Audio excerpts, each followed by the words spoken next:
We are on the last chapter of our Read Aloud Summer According to Humphrey, chapter 20, and it's called The End and the Beginning. The next day was blissful and relaxing. I missed Lovey and maybe even Jake in the nature center. But when my friends returned from their nature hike, they were very excited because they'd seen Lovey in a tree. I was quite happy and content and managed to doze all through dinner that night. Right after dinner, the counselors came into the rec room and woke me up with all their chatter. They behaved in a very peculiar way that night. First of all, they all put on strange costumes, crazy wigs, false noses, funny hats. They looked silly, silly, silly. Mrs. Wright seemed completely ridiculous, wearing a pink and blue wig and a clown suit. She kept her whistle, though. Nurse Rose was dressed like a little girl with a lollipop. Ms. Mack and Counselor Katie were dressed like old ladies, which they were not. They laughed and joked and generally acted more like kids than counselors. Aldo, wearing an out-of-control white wig, fake nose, huge glasses, and a white coat like doctors wear, carried Og and me into the dining room. "You guys won't want to miss this," he said. The campers roared with laughter when they saw the ridiculous-looking counselors, and they went wild when Hap Holloway came out dressed like the Howler, wearing ragged clothes with a white beard hanging to his waist and long white hair that reached his shoulders. "It's time for the Counselors' Choice Awards," Hap announced. Then one by one, they presented the goofiest awards you've ever heard of. Gail, who still loved to giggle, was named the funniest camper, and AJ was the loudest camper. "Thanks," he bellowed when he came on stage to accept his prize, a whoopee cushion, which makes very rude noises. Miranda received the prize for most likely to become a counselor. I'd like to go to her camp someday. Saya had the best smile, and Kayla was the best sleeper. Abby got a prize for naughtiest camper, and everybody cheered.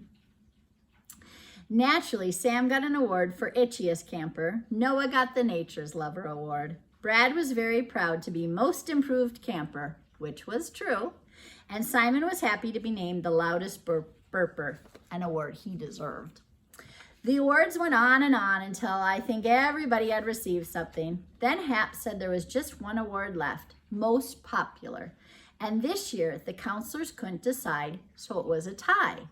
I was waiting to hear who the lucky campers were when Ms. Mack picked up my cage and Katie picked up Og's tank and carried us to the stage. "The winners are Humphrey and Og," Hap announced. "We received special treats, the best kind, the kind you can eat." And again, the crowd went wild. The noise got so out of control, Mrs. Wright had to use her whistle to quiet things down again. Suddenly, Hap seemed a lot more serious.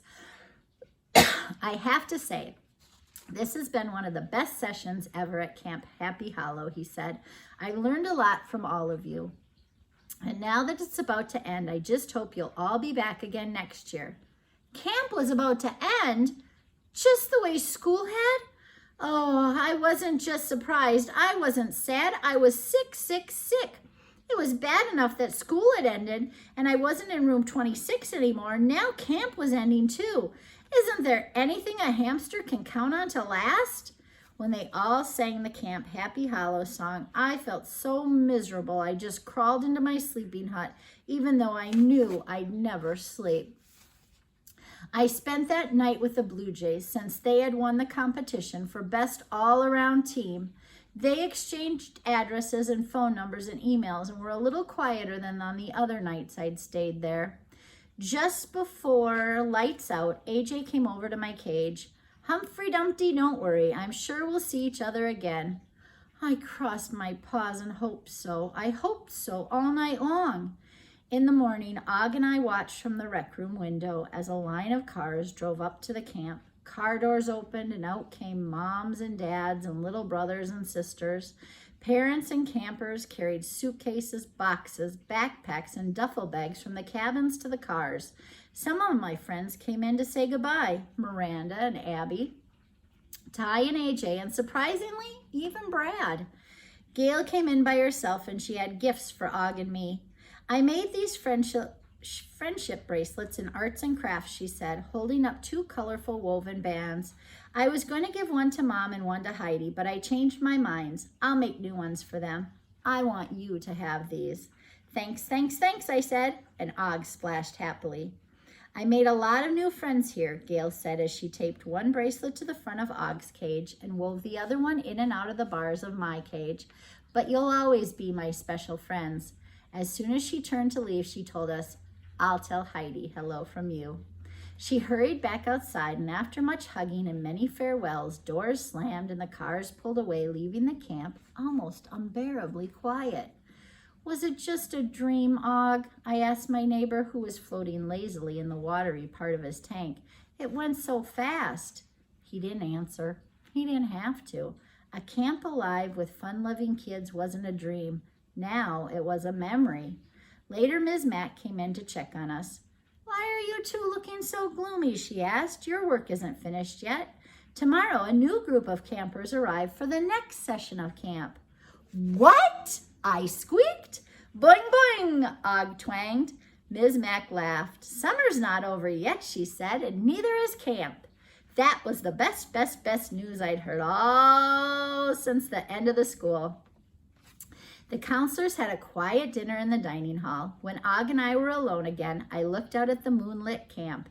If I went to the very top of my cage, I could even see a silvery sliver of Lake Lavender. You know what, Og, I said? Camp is great because we get to help our friends and have lots of fun.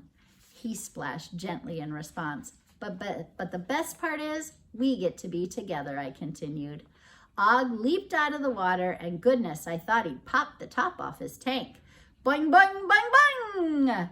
We stayed alone in the rec room that night, but I really couldn't sleep because the words of the camp song kept running through my head, and as I sang them softly to myself, I changed the words just a little. Happy Hollow, a place close to my heart. Happy Hollow, I loved it from the start.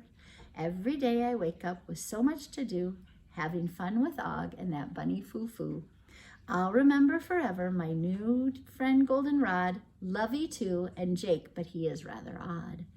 Though I don't know where I'll be in days that follow, I'll remember happy days at Happy Hollow.